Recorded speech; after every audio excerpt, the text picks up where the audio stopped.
On this episode of Locked On Angels, the Halos take 3 of 4 from the Mariners this weekend, including one game that I got to experience live. Here's a hint. It was a walk-off. We're going to talk all about it. It's time to get locked on with Mike and John, and this is Locked On Angels.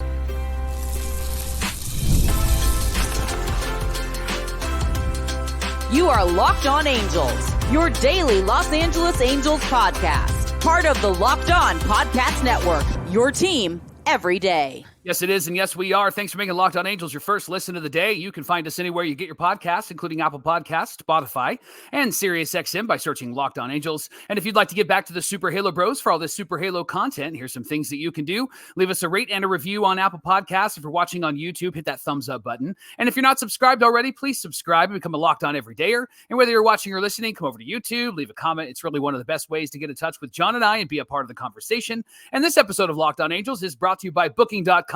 Booking.yeah, the right stay can make you a fan of any city, even your rivals. Check out Booking.com for your stay today. Happy Monday to you, and thanks for being here for this episode of Locked On Angels, where it's your team every day. You've got the Frisch Brothers here with you, a.k.a. the Super Halo Bros. My name is John, and that's my brother Mike. And my name is Mike, and that's my brother John. Hey, Mike and I have been fans of this team for many, many years, our whole lives, and it's our third season here at Locked On Angels. We're talking Angels baseball Monday through Friday, every single weekday here with you. On today's show, we're going to recap the 4-game series against the Seattle Mariners. Mike, it was a great way to finish the quote-unquote first half. I know it's not technically a half, but to be done in this first half and go into the All-Star break with a 3 out of 4 game weekend against the Mariners. Let's talk about it. Yeah, there was only one suck game, and that was on Thursday. Because it was on a Thursday.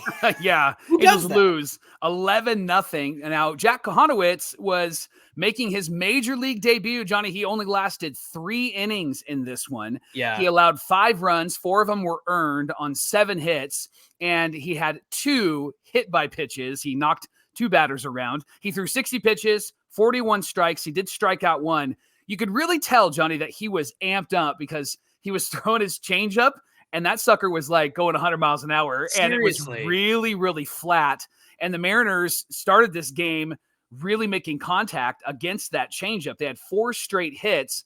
All of them were classified as hard hit, which is a 95-plus exit velocity. So the first 4 hits were 96.7, 103.6, 95.8, and 108.6. So they were hitting him really, really hard in that first inning. Yeah, you could tell he was amped up. You could see the nerves were getting to him. Mike, I think the stuff worked well in terms of movement and things like that. But like you said, there were stuff that he was overthrowing. And Mark Gubicza mentioned it, the shoulder flying open. So it gives you a better look at what's coming if you're a hitter. So I think that we can chalk this one up to nerves at the end of the day.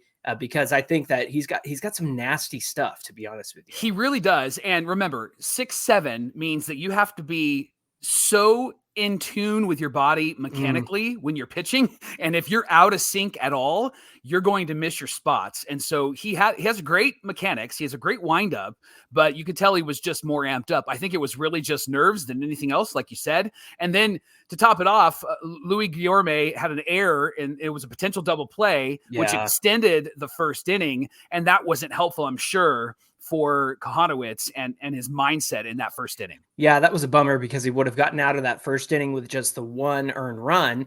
And so I think that would have made a difference coming into the second inning and the third inning. But at the same time, the runs piled up on him. Like you said, 5 runs, 4 earned against Jack Kochanowicz. He did speak after the game about his start. He said, as a sinker ball guy, my bread and butter is down in the zone. It was a little too much up. It's all controllable stuff, so I'll take it. He actually said that the nerves weren't too bad. He said he seemed comfortable. There was a blip in his development, but he said baseball is not all that different. The lights, the stadium, obviously you notice, but once you settle in, it's not too big of a difference at all. It's just my first inning, or it's just that first inning. It's not exactly what I wanted. Just continuing to trust myself is the main thing, not letting it do too much in my head, but just continue to trust myself. So I appreciate the, big boy pants stance there in terms of, nerves weren't too bad, but we all saw, buddy. We all saw. Great response, though. That was a great of course. response. That's exactly what you want to hear from him. And I know that it was his first start. And And yeah, a lot of nerves. Everything was kind of flat. You're Yeah. figuring some things out. Wash did compliment him, though, after the game. I don't know if you saw this, but he Yeah. said he did a great job making adjustments from the first inning to the second inning. So that's a good sign for a young pitcher. And he said, I took him out after 3 innings because I didn't see things getting better. And he said the Mariners really seemed to figure him out. Here's the quote from Wash. He said, "Welcome to the big leagues." Yeah. Classic Wash line, right? And he said, in recalling a recent conversation with Kochanowicz, he said he's got to make some adjustments. You should be proud of the fact that you stood out there and you battled, and you got to go out there and make adjustments on getting the ball down. That's it. So it wasn't anything too serious. So he kind of reinforced what Kochanowicz already noticed about himself. And I love that it's one of those things that's fixable, John. It's not a head case situation like we've talked about with the Angel pitching staff. It's somebody who's like, nah, man, I just got to get my sinker down. It was too high in the zone. Do you think that's the honest truth of it? Or is this kind of a matter of classic Angels kind of playing down? Oh, wasn't that bad. Watch over here while I'm doing this over here. You know what I'm saying? I think that it's more of option A than it is option B, and kind of a, don't let your right hand know what your left hand is doing situation, because Wash seems to be somebody that kind of identifies those things. And Kochanowicz, when he talked about it, he didn't even seem worried about it when he was being interviewed. I mean, it was essentially him just going, yeah, man, I just got to do better. And I got to make sure that this is happening. I got to make sure that that's happening. What it wasn't, John, was what you saw from Reed Detmers when he was really struggling. I don't know. You're right. Yeah. That it wasn't any of that, which I think is a really good sign. And so that was the first 3 innings. It didn't get better after that, did it? Because Kenny Rosenberg came in, right? Yeah, Kenny Rosenberg came in long relief. He just ended up finishing the game, Mike, and that's really all you could ask in this situation, because, yeah, when he left the game, or when he got into the game, there were 5 runs on the board, and you think, oh, maybe the Angels can scrap their way back. They've been doing that well, like fighting their way back into games, but he wasn't any better. 6 innings pitched, 6 earned runs, but he just kept the bullpen out of this game because they were the ones holding things together the previous 2 games. So look, it was a death by 1,000 cuts in this situation, right? Because you realize you could go to relief and try to keep the game close at 5-0. But at this point, Kenny Rosenberg's coming in there just to save the bullpen, who's been lights out for the Angels. And we'll talk about how they've done that in the next few games. But the Angels had 5 hits, just 1 extra base hit. It was only Mickey Moniak who had more than 1 hit in this one. It wasn't a fun one to watch, right? Unfortunately. If you pitch the way that you pitch, the way Kochanowicz did, and leave things right there in the middle of the zone. Look, I know the Mariners have the worst offense in baseball, but they're first place because they're really relying on that pitching and bullpen staff. But if you're going to give up stuff in the middle of the zone like that, professional hitters are going to hit it. Doesn't matter if they're hitting 373 or 173, right? They're going to do damage to you. And so, yeah, I think that we can have some hope and hang our hat on the fact that maybe Kochanowicz just needs to make those adjustments and understands what he needs to do now to get better. You did see Barry Enright come out there, talk to him, try to settle him down and try to help him understand what he needs to do out there. So I'm certain we'll get another look at Kochanowicz coming up after the All-Star break. We'll see how the Angels starting rotation shakes out. But in my opinion, I'd rather have this than a struggling Reed Detmers, a struggling Chase Silseth. Like, I know that they're down in AAA, struggling too, but at the same time, you could slow the game down there. You can figure things out better down there and get some people in there to assess what's going wrong with those guys. So I said it the other day, like the Angels are showing some restraint in terms of, oh man, we're so out of pitchers. What do we do? Let's get Reed back. Let's get Chase back.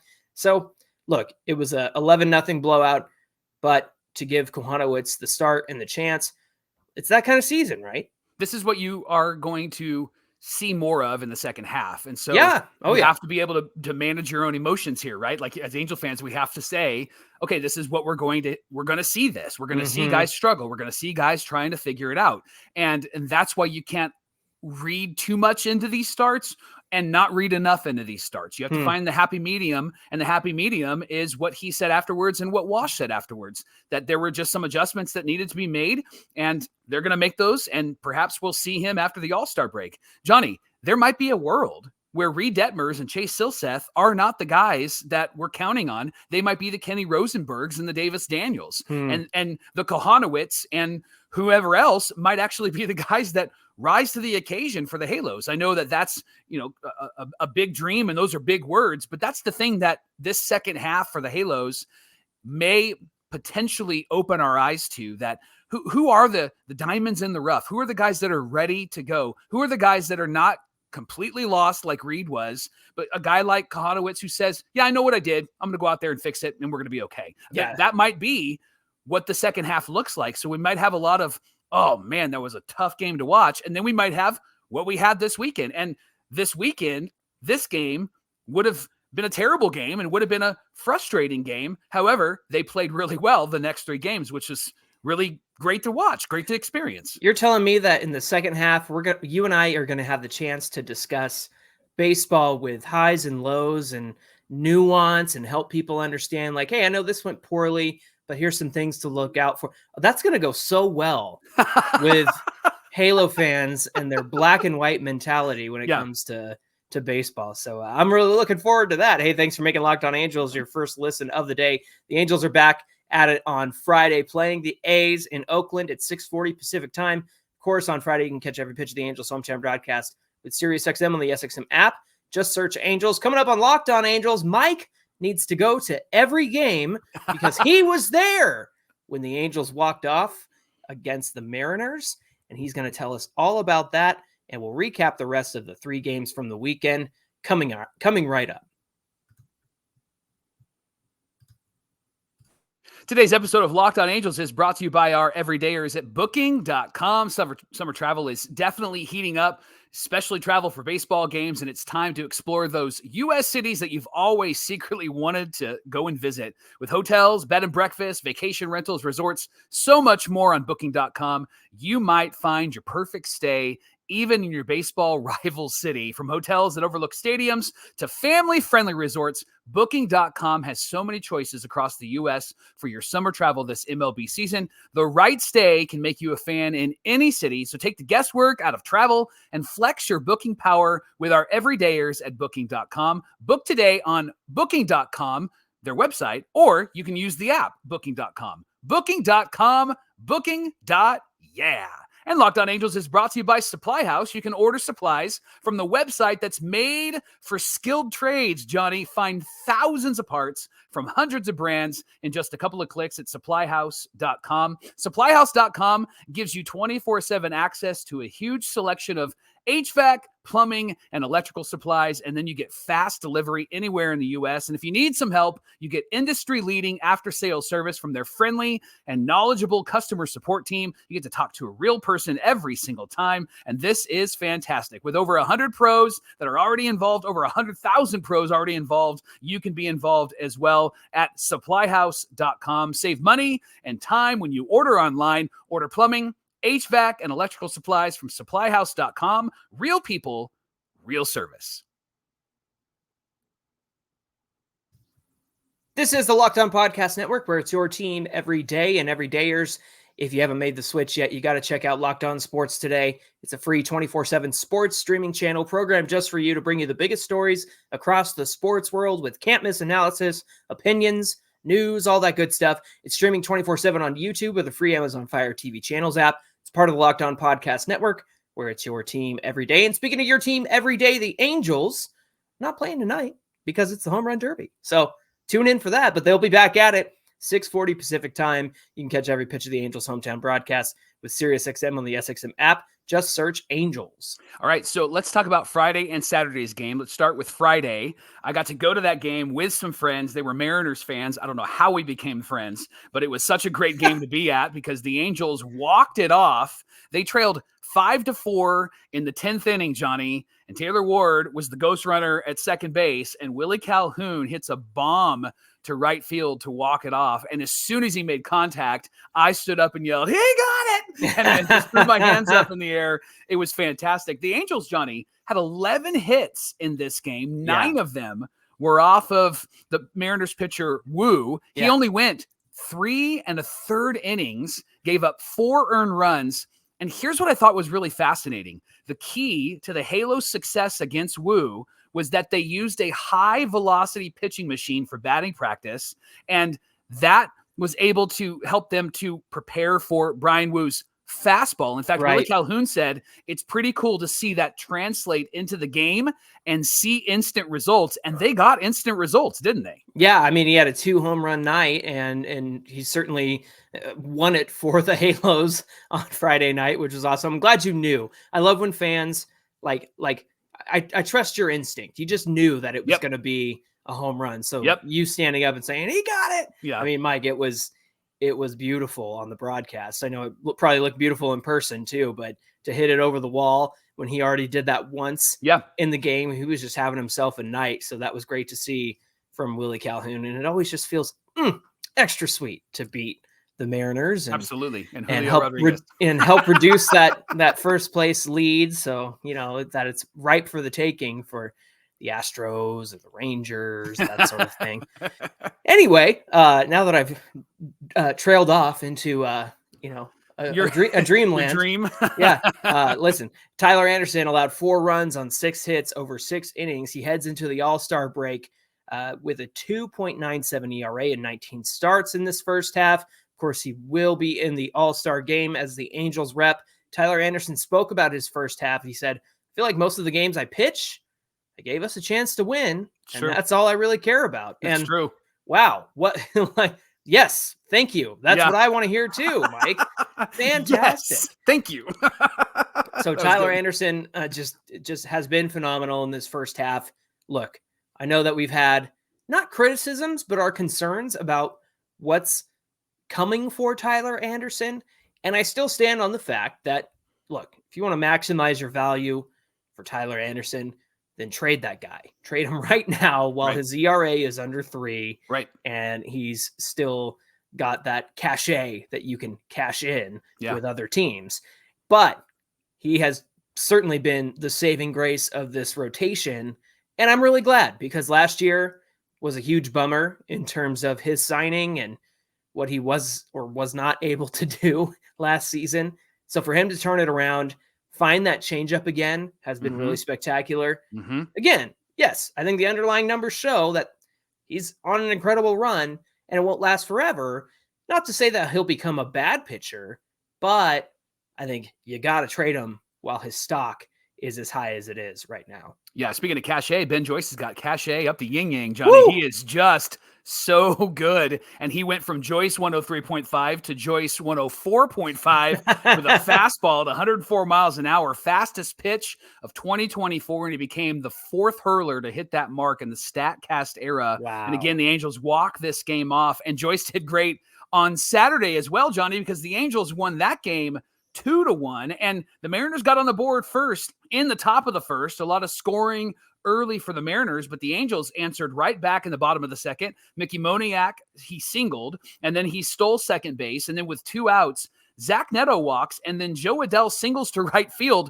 Did I see a shortened up opposite way swing? Did I see that? I was going to say, I mean, that's the kind of weekend that Jo Adell was having. He was either drawing the walk or finding a way to get the hit and shorten up that swing. So I really hope that somebody has had a conversation with him, because even the home run, and we'll talk about game 4 and the home run, that looked a little long to me, but at the same time, it was right down the middle when he hit that home run. Right. So that's probably like, this is my power swing and I'm going to use it right here on this 80-mile-an-hour pitch. Right. But anyway, yes, I think that there was a noticeable difference in Jo Adell's swing this weekend. Yeah. And when he singled to right, so Moniak scored, Neto scored as well, because there was an error made in right field. So it was 2-1 at that point. And then Soriano pitched a pretty good game. He battled in this game, didn't he? Yeah, he really battled in this one, but it was a pitcher's duel all the way through, Mike. And the fact is,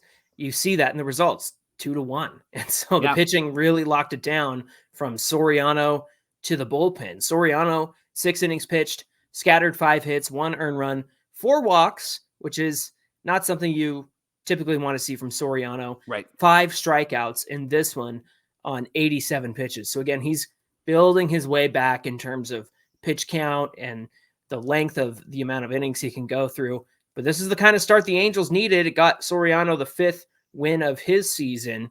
And the Angels really needed to get some length from a starter because they really haven't had that very often. Yep. And they need to rest the bullpen a little bit. But Ben Joyce came in, followed Soriano in the 7th, gave up a leadoff double. Then he struck out the next 2 batters. And then he got Julio Rodriguez to swing and miss for the final out. He walked off with a smile on his face.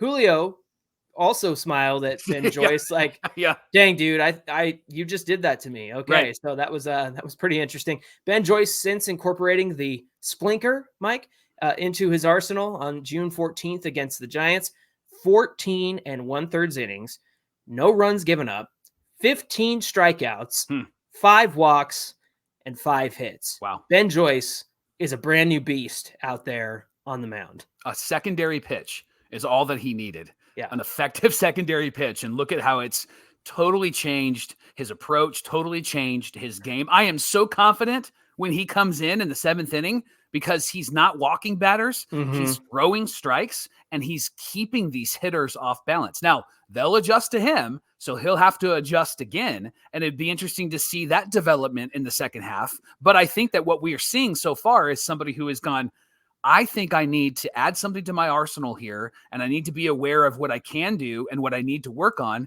And he has shown a lot of baseball IQ and maturity, and he's taken the right steps forward. It's, when he got that 104.5 mile an hour pitch, he was able to, I forget who he was facing, but he was able to get him out because he threw an 87 mile an hour slider for the out pitch. And Mike, so you're dealing with 102, 103. The splinker comes in 97, 98, 99.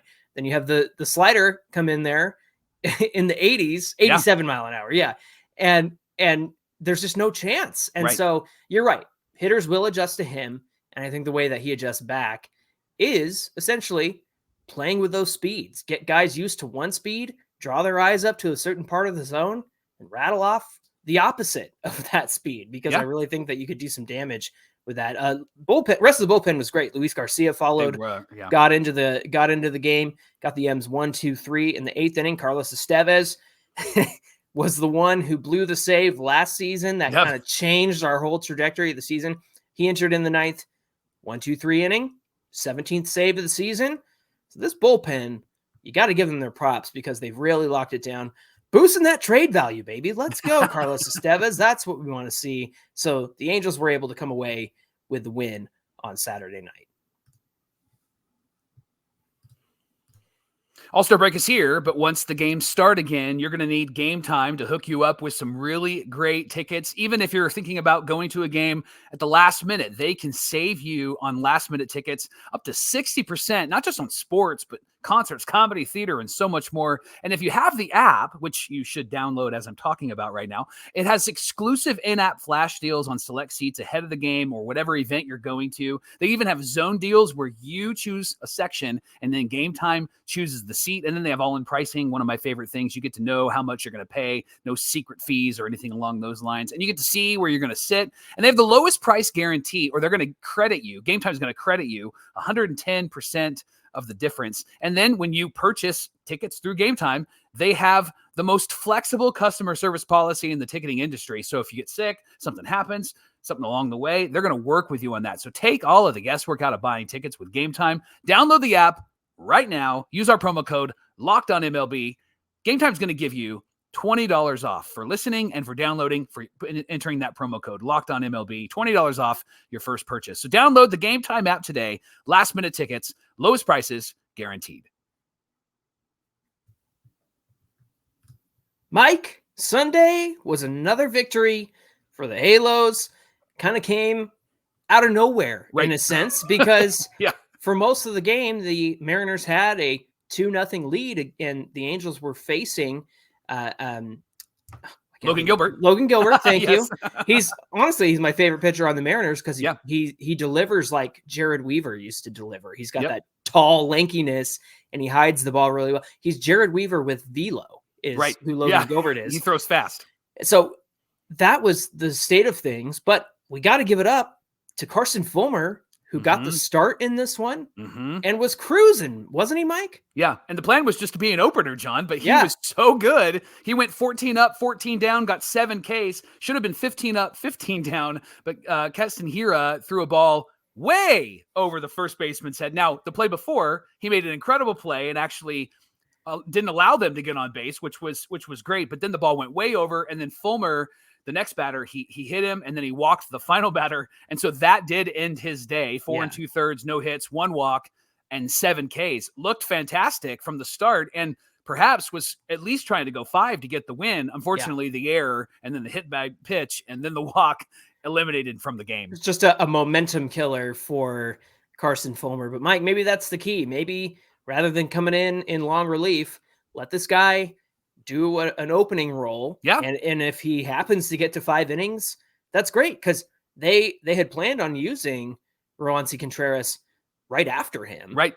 To kind of get a few more innings out of the beginning of the game. So it really worked out, because Hunter Strickland came in, got the final out with the bases loaded. Now, I want to go back to your point about Keston Hiura. Now, this example doesn't quite line up because Hiura has not been with the team for very long, but I feel like sometimes there are people who will watch an inning with Hiura making that phenomenal play to prevent the runner, and then watch the same inning, the very next play, throw the ball over Kochanowicz, and people will see the bad play and go, I thought Wash and all of them, Ryan Goins, were supposed to fix this defense.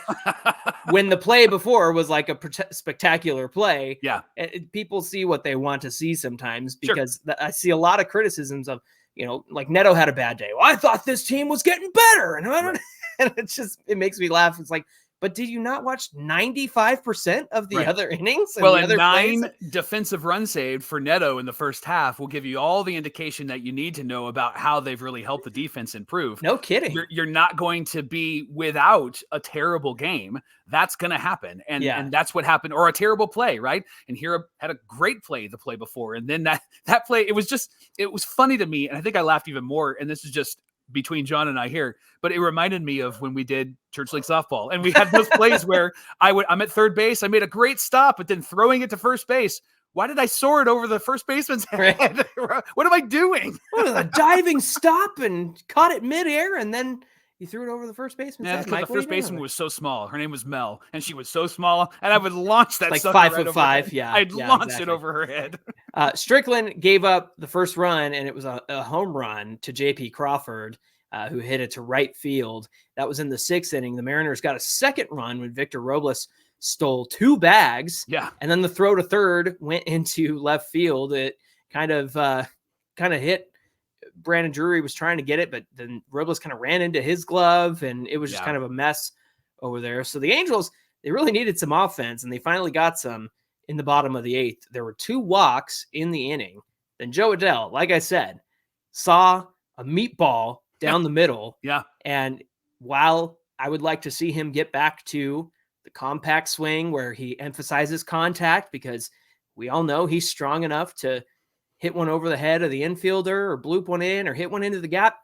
Well, Mike, he used his, like I said, his big boy swing on this one, and he hit one over the wall for a 3-run home run. That gave the Halos a 1-run lead. It's the 15th home run for Adell. He leads the team in home runs, and he's second on the team in RBIs. Wow. With 43 behind Taylor Ward. And so this is another instance of, hey, are you sure you want this guy off your team? Because he's on his way for a 30 home run season here, or at least 25 to 30 here. So it comes down to, we can get the batting average back up. Like, let's have patience with this 24-year-old who's just mashing right now and second on the team in RBIs. And look, I know if Mike Trout were to have a healthy season, he'd probably be number 1 and Ward number 2 and Adell number 3, which is still really great. That's a really great thing. Yeah. So I just, again, it's kind of like the defensive issues thing. It's Jo Adell. Oh, Jo Adell struck out again. Right. Because he's a power hitter. Yeah. And his average at best is going to be 240. That's the ceiling in my book. It's 245, but it's a 25 to 30 home run guy. He's a Adolis Garcia, Mike. Yeah. And ever since we've had that comp made, I am all aboard with that comp. Yeah, and so because Carson Fulmer pitches so well, Roansy Contreras comes in for the save and did fantastic. Hans Kraus pitched before him, Johnny, got his third major league win because Roansy got the save. He won on Wednesday, he won on Friday, and he won on Sunday. And this guy is more and more reminding me of Brendan Donnelly, and he has just been so good for the Halos. Yeah. Halos finished the first half with 3 straight wins over the first place Mariners, 41-55. 14 games under 500. I know that that's not an attractive record, but I think these spurts of winning streaks is something that, again, we'll see in the second half. Oh, you called it like 2 weeks ago. You said it's going to be spurts like this. Yep. Yeah. And I think we'll see it again. Unfortunately, this is what happened last time. They won 6 in a row, 6 or 7, right? And then they had a day off, and then they fell completely apart. Now they've won 3 in a row. And it's the All-Star break, so let's give them 5 days off rather than the 1 day off. Everybody be rested, ready to go. It was probably a good thing, Mike, that they ran into the All-Star break because they probably would have lost the next 3, right? If there were games on Monday, Tuesday, and Wednesday. So, 41-55 record, Mike. They've been playing 500 ball since the beginning of June, which is really interesting. Kind of makes you go, well, if things hadn't gone so bad in the beginning of the season, things could have looked at least a little bit different, right? But unfortunately, a 14-game deficit is really hard to climb out of. Look, they were at a 9-game deficit after that win streak, and then you saw like how they fell all the way back down to earth. So being 14 games under 500 right now, like you said, they'll win games in bunches, they'll lose games in bunches. Hopefully, Mike Trout providing some consistency to the lineup will be a good thing for them. And hey, maybe we'll even see the number 1 pick in the lineup later this season. Just kidding. Hey, thanks for making Locked On Angels your first listen to the day. The Angels are back on Friday, and they play the A's in Oakland, 6:40 Pacific time. You can catch every pitch of the Angels' hometown broadcast with SiriusXM on the SXM app. Just search Angels. Hey, give us a follow on Twitter at Locked On Angels and at Super Halo Bros on Twitter and Instagram. And if you're watching or listening, come on over to YouTube, get in the comment section. We want to hear from you. It's the best way to get into the conversation. So jumped on down to that comment section. Mike, I'm really excited about Tuesday. What do you got for us? Remember when Ron Washington was hired and we were like, I'm going to run through a wall for that guy after his first interview? Yeah. That's how I feel about Christian Moore, who was drafted in the first round, number 8 by the Angels. We're going to talk about him. Who is he? And when is he going to be in the majors? Because according to him, he's like, I'm coming. Hold on. So we're going to talk about that tomorrow on Locked On Angels. So do you guys want to win a ring this year, next year? It's basically what his attitude was. So boy, those two up the middle is going to be a lot of fun with Zach Neto. 10 years, baby. 10 years of that. All right, friends. Thanks for being here with us. Looking forward to the draft conversation tomorrow. Until then, my name is John, and that's my brother Mike. And my name is Mike, and that's my brother John. Thanks for being here with us, everybody. And we'll see you back here on Tuesday. It's like Eric Ibar and Howie Kendrick all over again. Oh, I miss those two. I know. Bring them back.